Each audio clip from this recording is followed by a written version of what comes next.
All right, so firstly, we're just going to take a listen and see what state we're in right now.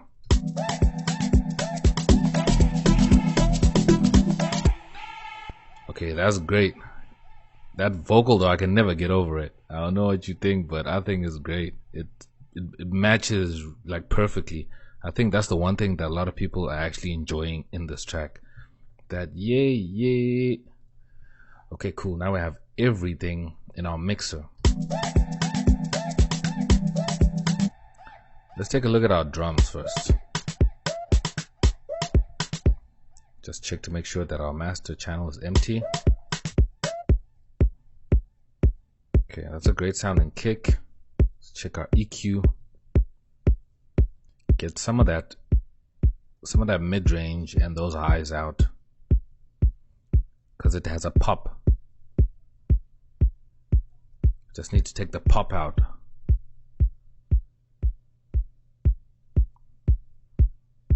And relieve that low subs.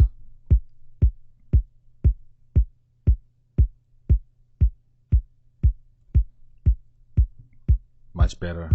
Check out this rim.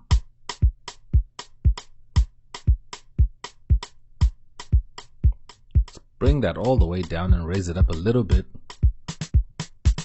And this snare, let me mono that. You see this switch over here, this little purple switch, it controls the stereo separation.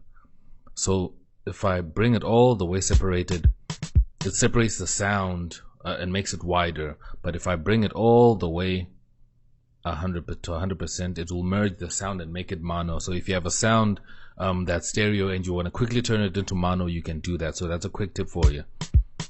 So I want this to be in mono, but I want to do some compression to this. So I'm going to add a fruity compressor.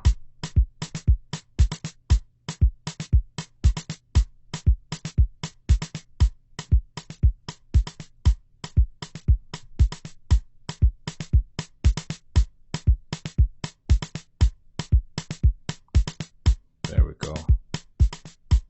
We'll give it a slightly fast attack, just to let a little bit of transient out, and then I'm gonna raise the release.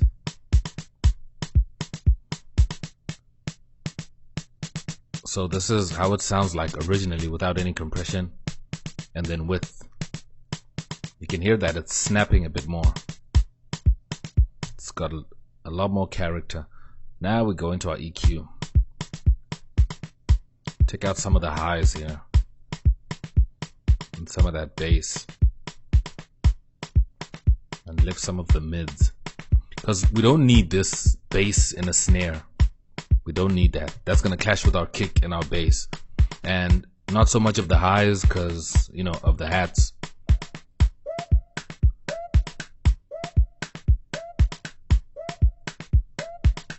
Okay, I like that one. That dry stick. Sounds dirty. Dry stick. Huh? Okay, now let's move on to our percussion sounds. Let's see where that's at.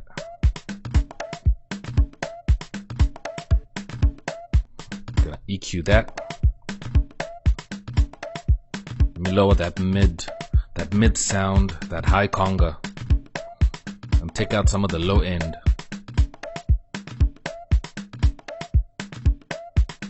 Because I like the notes that are hitting over here and not so much the ones that are high up.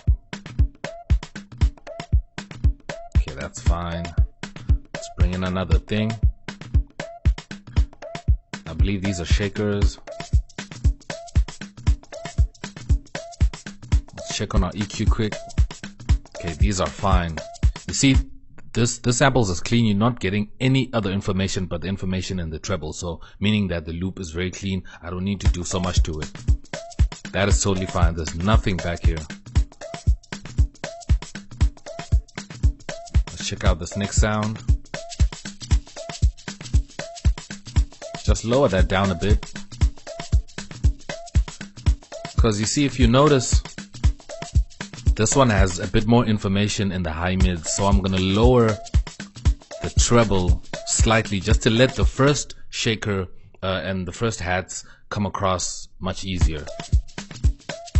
And let this one be more present in the high mids.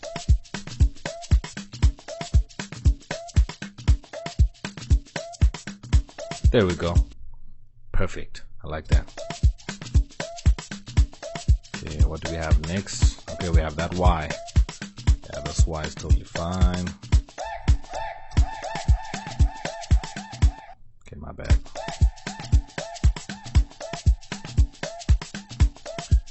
And then next, I think that's our trombone.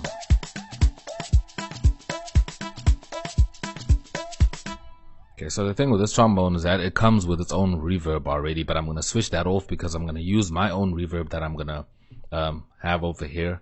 And this reverb is going to be a convolver. A fruity convolver is the one I'm going to use, not the normal fruity reverb. Everybody knows that one, and I don't really like the sound of it. I don't really like how it sounds.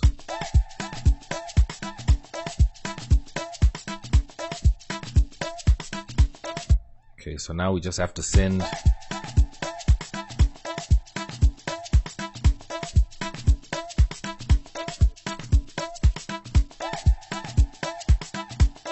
there we go.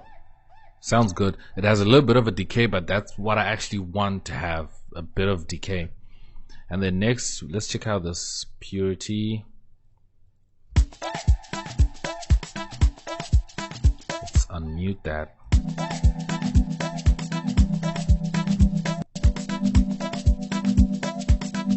So let's lower that down a little bit.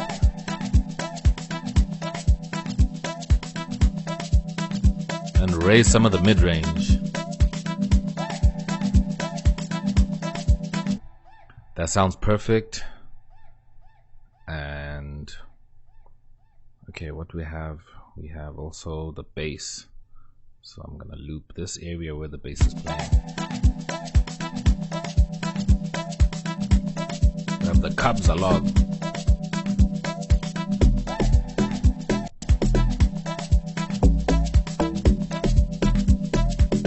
Okay, we have a lot of frequencies coming down here. I love a really low bass, but I want to just cut the rest of it out just to be sure, just to really make sure.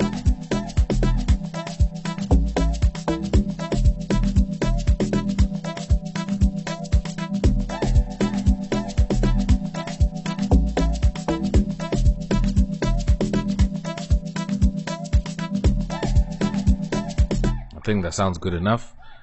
And then next we have this pad.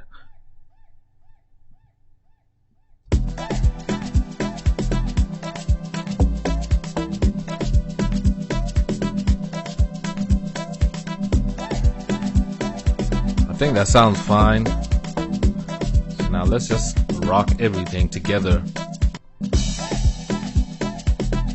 Okay, that crash is too high. Lower that. Send that to the reverb to give it a little bit more air.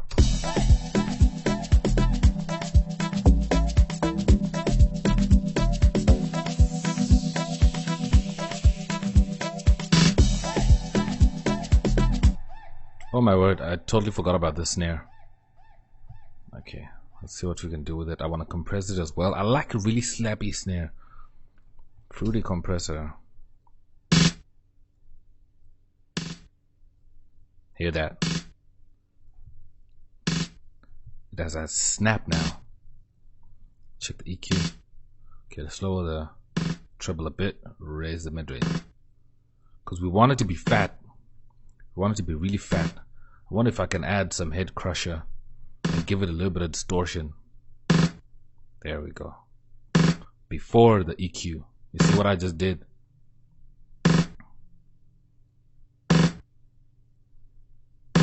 There we go. I like that.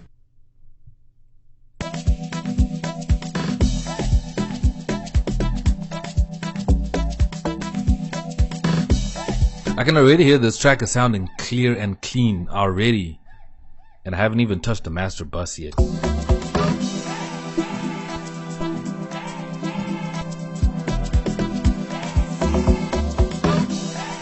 I kind of feel like the kick is drowning now.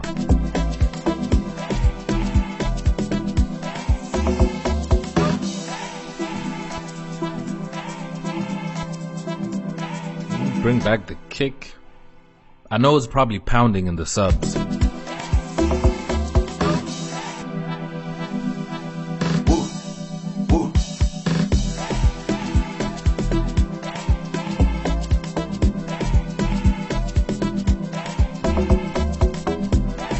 Okay, there's that one sound. Where's that one sound that's coming through? Okay, that pizza.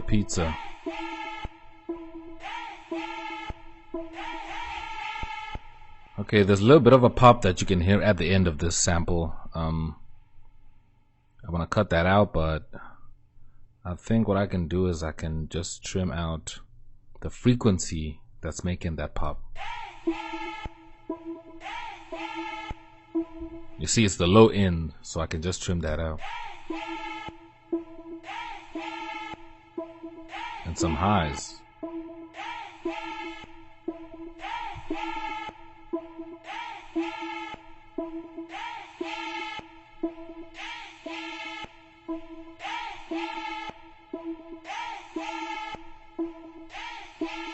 Just trim out some of that mids.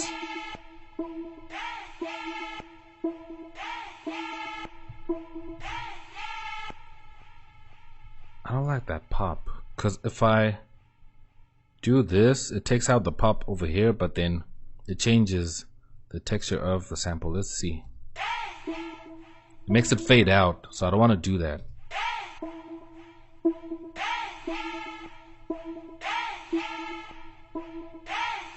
Ah well, in the mix, you know, it won't really matter, so I'll leave it as is. Okay, that delay is heavy.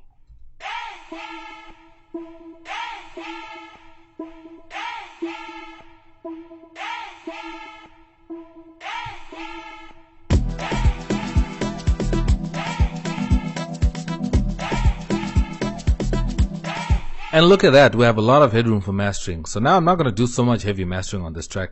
You know, as a matter of fact, I'll actually use Ozone 8 to master this and go through it right quick, because otherwise this video is going to be really long if I take my time with this. But I'm going to throw in Ozone 8.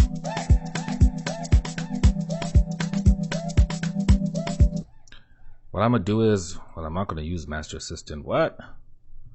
I'm going to try a preset. Okay, I already have an existing master preset. Oh, great. There we go. So I have all my modules loaded already. So now all I can just do, I need some of this mid-range to come up.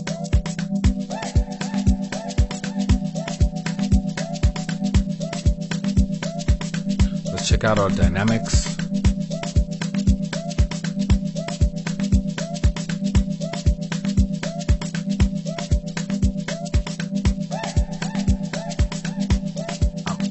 Let it learn a bit, just so it can filter out frequencies.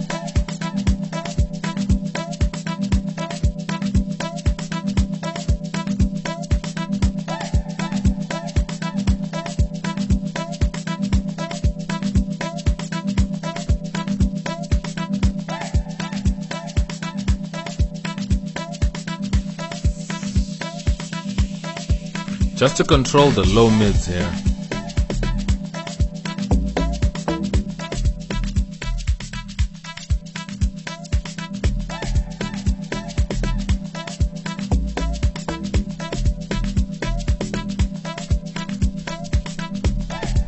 Now what I love about this dynamic EQ is that it takes care of frequencies as they come up, so it doesn't attenuate a certain frequency and then keep bothering other frequencies when they're not that high. So if a certain frequency reaches a certain level, it cuts it down, but if it doesn't get to that level, it does nothing. That's what I love about this this dynamic EQ. So now let's just check for some frequencies that we want to turn down that are problematic. Just a little bit here on the kick, just to control that, and not so much on the highs. And then now we have our maximizer. Our ceiling can be minus 2 dB, I guess. Okay, time to make it louder. I'm gonna just lower the output so you guys don't get your ears blasted.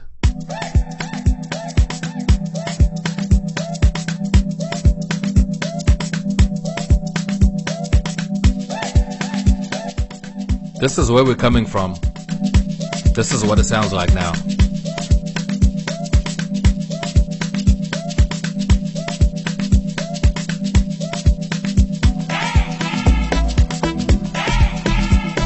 Okay, that sample is loud.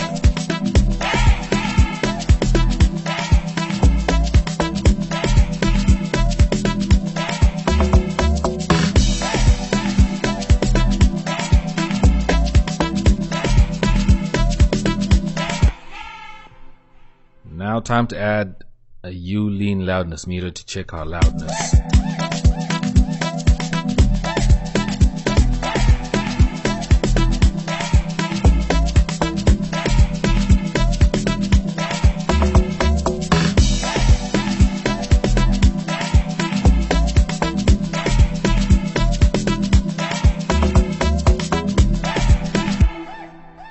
Okay, let's go back to this Kabza log and see if we can take out some of that mid-range. Seems like that mid-range is throwing our track off.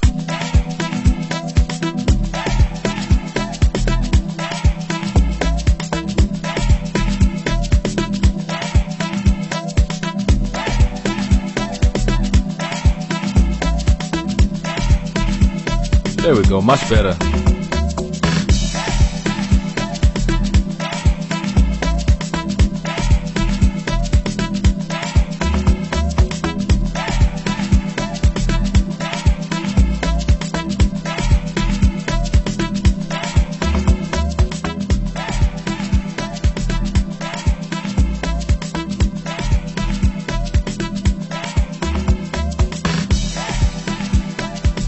Guess our short term is around -12 to -13 hereabouts, and that is actually safe. If I was gonna upload this like on Spotify and stuff like that, I would have to make sure that I get it on -14, but this is fine. This is just for me to release so you guys can jam out to this track. So that was it. That was the mixing and mastering.